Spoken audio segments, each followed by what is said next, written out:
it's oftentimes the people who see the stuff under the stuff. They see the answers beneath the questions. It's not just, I can't do this and here's a list of reasons why. It's, I don't know how to do this yet and here's a list of ways that I can figure out how to do it. And if you have that mindset, I'm willing to bet you're probably going to excel more than most podcasters.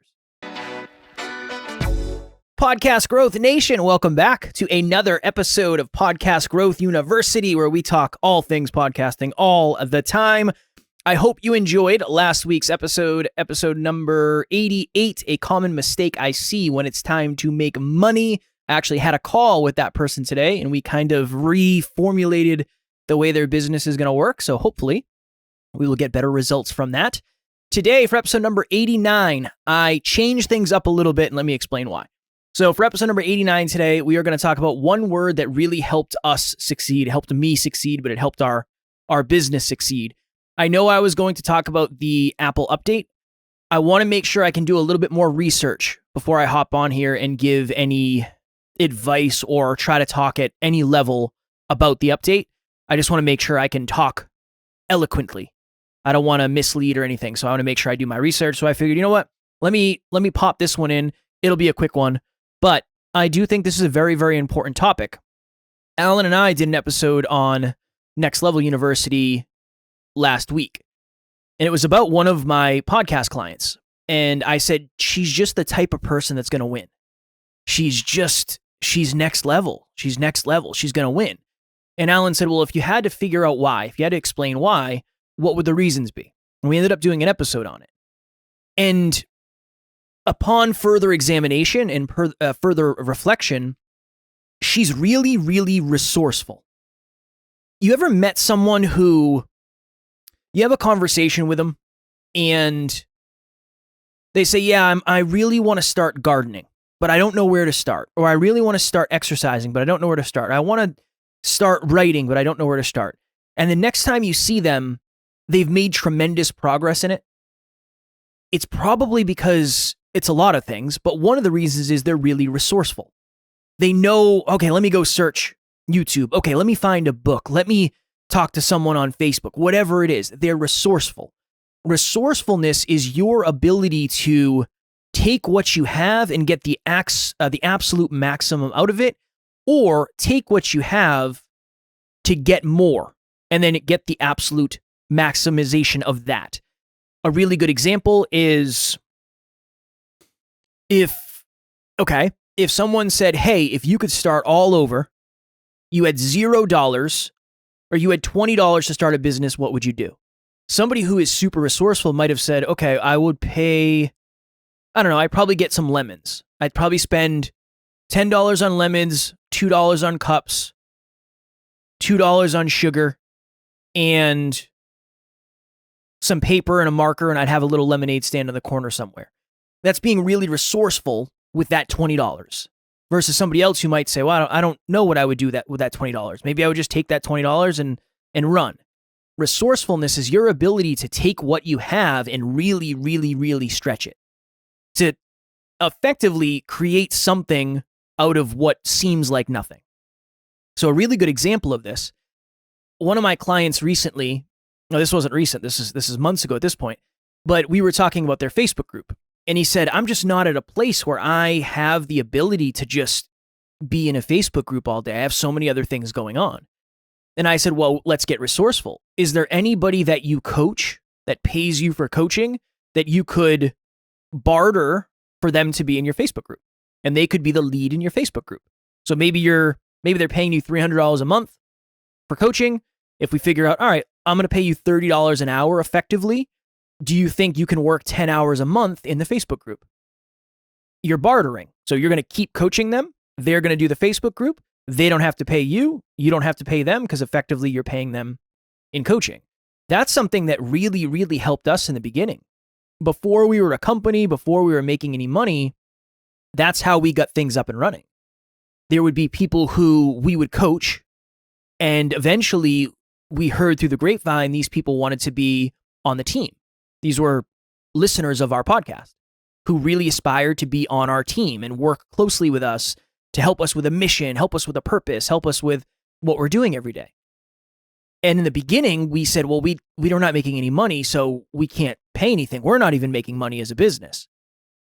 And we got resourceful. We said, well, instead of coaching and you paying me X amount of dollars each month, how much money do you make per hour? Well, I make $20 an hour at my job. Okay.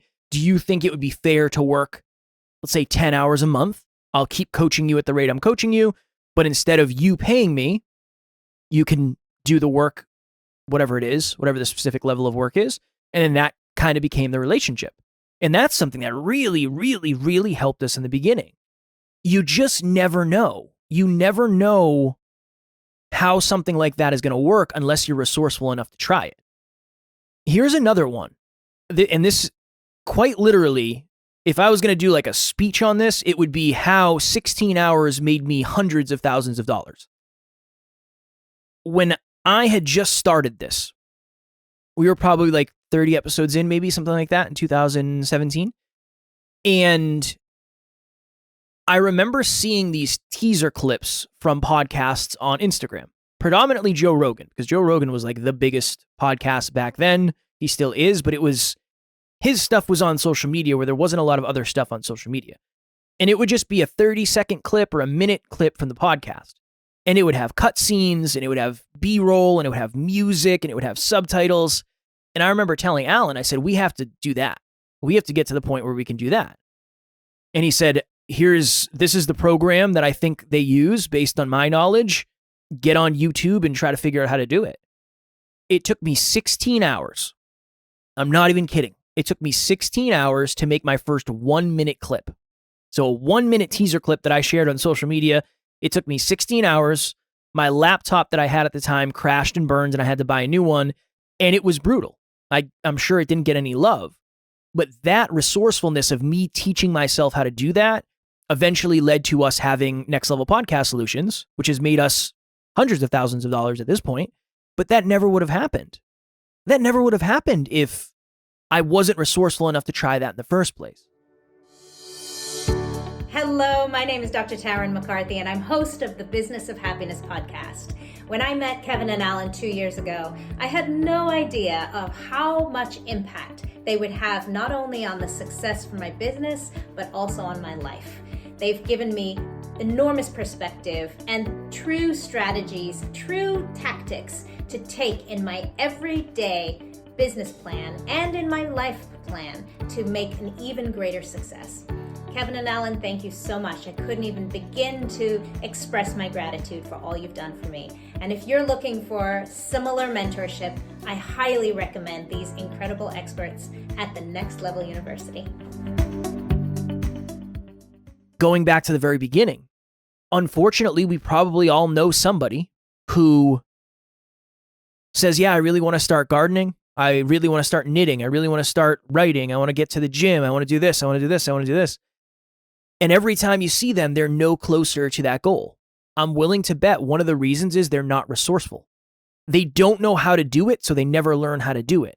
Where if you're resourceful and you can get on YouTube, say, hey, what's the easiest way to edit video? If you can get on YouTube and say, hey, how could I build a team with very, very low funds? There's an answer out there. There's books out there. There's probably courses out there. That's really what I've noticed. It's oftentimes the people who see the stuff under the stuff. They see the answers beneath the questions. It's not just, I can't do this and here's a list of reasons why. It's, I don't know how to do this yet and here's a list of ways that I can figure out how to do it. And if you have that mindset, I'm willing to bet you're probably going to excel more than most podcasters. The podcasters that I've seen succeed the most have a very strong growth mindset where they understand they can change and everything can change. The podcasters that unfortunately I have seen not succeed, it's usually because they are very stuck in their ways and it's not possible. I can't do that. I don't know how to do that. Oh, I wish I knew how to do that. There's ways to learn. Now, maybe you're in a different boat. You can pay someone to do it. Cool. That's being resourceful too. You're being resourceful enough to pay something so you have more time to do other things. But that's not where most of us are in the beginning. Most of us are going to have to learn how to do it on our own. And if that becomes the barrier, and that's why you can't keep going, I would argue that leaning into resourcefulness would really, really help. It's how far can you stretch what you have? How far can you stretch the skills you have, the money you have, the relationships you have? Resourcefulness is huge. There's a lot of people that I see out there right now that are succeeding at a very, very high level. And the reason is they are really good at networking. They're really good at being resourceful with their relationships. That's not necessarily what I aspire to do. Nothing against it. That's just not the way we are playing. But there's definitely an upside to doing it. And if you're good at it, that's you being resourceful. So really think about that. Resourcefulness is as simple as saying, look, I don't have a studio. I don't have a quiet place. I'm going to podcast in the closet. That's you being resourceful. That's you being creative. That's you being humble. And those are all really important things that have helped us succeed, but also I've seen help other people succeed. You can't forget, in the beginning, it's supposed to be hard. It's not supposed to be easy. If it was easy, nobody would ever quit. If it was easy, everybody would be successful. If it was easy, it just wouldn't be worth it. But in the beginning, when you don't know certain things and you don't know how to do certain things, that's where resourcefulness comes in. And here's the other thing, and this will be the last thing, and I'll let you go, I promise. The longer you do this for, the more resourcefulness actually compounds. And all I mean by that is, I am definitely more resourceful than I used to be.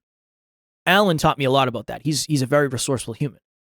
But now when we have certain problems or we have certain issues or we have certain challenges, we have certain obstacles, it's not always, okay, these are the 5 things we'll do to solve the problem. Oftentimes it's, well, how can we be resourceful to solve this in the most aligned way?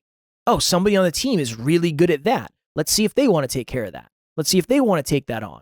Let's see if they want that responsibility. Just really understanding that sometimes the answer is in the digging. It's not go out and get something necessarily. It's not go spend money on this thing, spend money on this thing. Sometimes resourcefulness is saying, all right, this is what I have.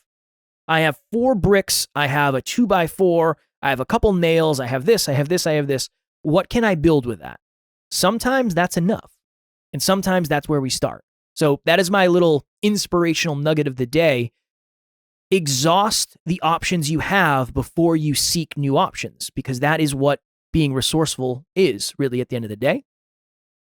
As always, this is you being resourceful. That's a challenge to you being resourceful. If you want to hop on a free 30-minute podcast breakthrough session, I will have my link in the show notes as always. Again, it's not a sales call. I'm not going to try to sell you anything. My goal, and I start every single one the same way, based on where you are and where you want to get to, what do you believe is the most valuable use of our time together today? Some people say, I have no idea, I haven't thought about it. No worries. I can take us someplace that I think will be useful. Other people have 50 questions that they want to hammer. Doesn't matter. Either one is perfect. You don't have to show up with a bunch of questions. You don't have to show up knowing exactly what you want. I think showing up is the answer, and that is being resourceful. Okay, next week for episode number, so this was 89. Next week will be 90.